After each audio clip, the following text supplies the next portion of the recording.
అన్ని రకాల పోషకాలు సరిగ్గా అందితేనే పూర్తి ఆరోగ్యం. ముఖ్యంగా కొన్ని రకాల పోషకాలు శరీరానికి మరింత అత్యవసరం. వాటి లోపం వల్ల మానసిక, శారీరక సమస్యలు వస్తుంటాయని నిపుణులు అన్ని రకాల పోషకాలు సరిగ్గా అందితేనే శరీరంలోని వ్యవస్థలన్నీ సమర్థవంతంగా పనిచేస్తాయి. అందులోనూ కొన్ని రకాల పోషక పదార్థాలు అందకపోతే సమస్యలు మరింత ఎక్కువగా ఉంటాయి. మన శరీరంలో ఎన్నో రకాల జీవక్రియలు వాటిపై ఆధారపడి ఉండటమే దీనికి కారణం. ఇలాంటి అత్యంత ముఖ్యమైన వాటిలో విటమిన్ B12 ఒకటి. దీని లోపం వల్ల ఎన్నో సమస్యలు వస్తాయి. మాంసం, చేపలు, గుడ్లు, పాలల్లో విటమిన్ B12 ఎక్కువగా లభిస్తుంది. అందువల్ల శాకాహారుల్లో విటమిన్ B12 లోపం ఎక్కువగా కనిపిస్తుందని ఆరోగ్య నిపుణులు చెబుతున్నారు.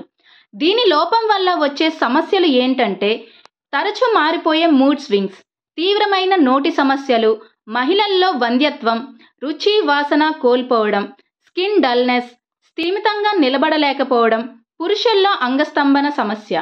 ఈ అంశాలను గుర్తుంచుకోండి. విటమిన్ B12 లోపం వల్ల రావచ్చని పేర్కొన్న లక్షణాలు ఇతర వ్యాధులు, ఆరోగ్య సమస్యలతోనూ వచ్చే అవకాశం ఉంటుందని నిపుణులు చెబుతున్నారు. తగిన వైద్య పరీక్షలు చేయించుకుంటే అసలు సమస్య ఏంటో తెలుస్తుందని, తగిన మందులు వాడితే ప్రయోజనం ఉంటుందని పేర్కొంటున్నారు. ఆహారంలో మార్పులు చేసుకోవడం, మందులు వాడటం అనేది ఆయా వ్యక్తుల శారీరక స్థితిని బట్టి ఉంటుంది. వైద్యుల సూచనల మేరకే వ్యవహరించాలని స్పష్టం చేస్తున్నారు.